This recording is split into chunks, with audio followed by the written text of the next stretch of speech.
got one I just knocked out. Not sure if it's making its way out today, or well, I guess it'll be tomorrow. Today's Saturday, or today's Sunday. Long weekend already, so might be on its way out. If the guy selects this as his win, but so this is nice and tight. So over time this will go in. I'll actually add some little weather conditioner. Maybe that'll slide in a little bit more. But we've got ourselves a Radioactive U236 bund build. So, silver dial that I used brass ager on, and it actually turned colors, and then I sanded it to expose everything that was raised. So I didn't paint it. That's just a chemical reaction, and it actually looks really awesome. So one of my radioactive dials in a brushed case.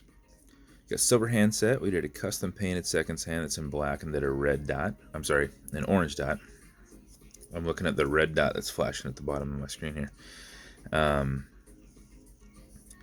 Black cerakoted crown with the bio logo there, the radioactive logo.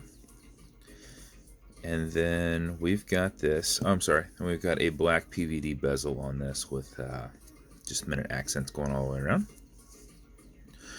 Large window exhibition caseback, distressed steel movement holder around there. Just notice it's a little distressed in there going around the side. And a black rotor. Now this is a 3-piece bund. It's a Horween strap, black on black. Got the U236 ghosted in there. The little bio logo there. I'm sorry, the radioactive logo there on each side. Black Cerakote buckle on this, and then the bund is removable. So over time this is going to, like when this is pushed together, it's cut out perfectly for that size, but as you're taking it off and you're moving around, it's going to pop off, right? You can push it literally right back on and follow it around, and now it's kind of on there, and over time that will work better and better and better. But this bund is removable, so if your wrist is larger and you need to take it off, all you gotta do is slide this off on this side. Now to do that on this side, your buckle's in your way, so just pop it off. But as you notice, as this comes back down, it's sitting on top of it. Actually, when you wind it, chances are you're gonna pull it down. So we'll just show that real quick. But it's really easy to slide it back and forth. Make sure see, all I did was just push it back down, and it's back on, and it's all grabbing around that. So over time, it's going to be a little bit more tight. Or I'm sorry, it's going to loosen up a little bit. In the beginning, it's going to be more tight. But this is an automatic mechanical, so you can wind it, you can wear it, you can put it in a watch winder, and if it is completely dead, okay, Google, volume at 12%. So if it's completely dead or you're not going to be very active, you want to pre-wind it before you wear it out. And how you do that, now the bund, you can work around the bund. You can just bend the bund down with your finger, or you can do it with the bund on there. Like if I put the bund against it, I can still do it, right? So when you back your threads off the crown, you'll hear it and feel it clicking. At that point, you can wind, and a wind is that direction. Backwards is nothing, but it's a lot easier to just hold it there and wind it back and forth. You can see I'm winding it. The bund's on there. But what I was getting at is you can just literally drop the bund down so it's not in your way. So if you do this for 4 or 5 seconds before you put it on, even if you're not very active, you will keep time. If you do it for something closer to 15-20 seconds, you'll max out your power reserve, which is what I do, so that I can monitor these through the night, make sure they're good.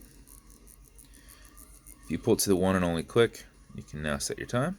That's not a hacking movement, so it's going to just keep rolling.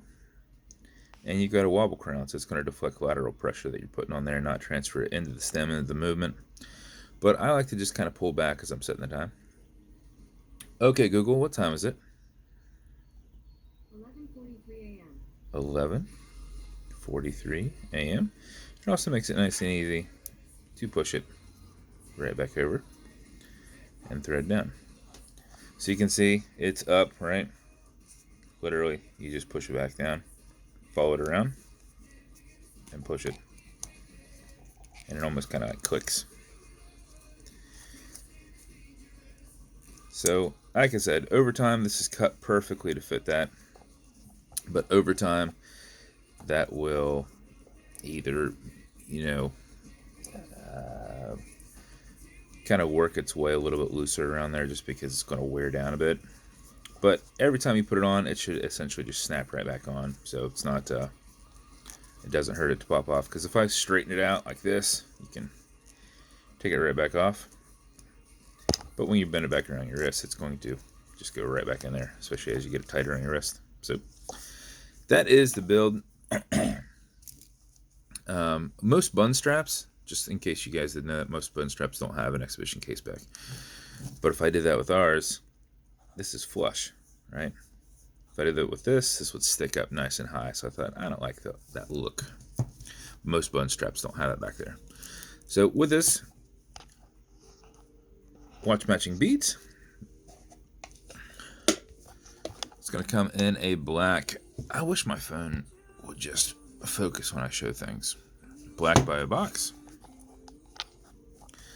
And then, if I didn't show you before, the bezel, it's not a clickable bezel. It's going to go left. It's going to go right.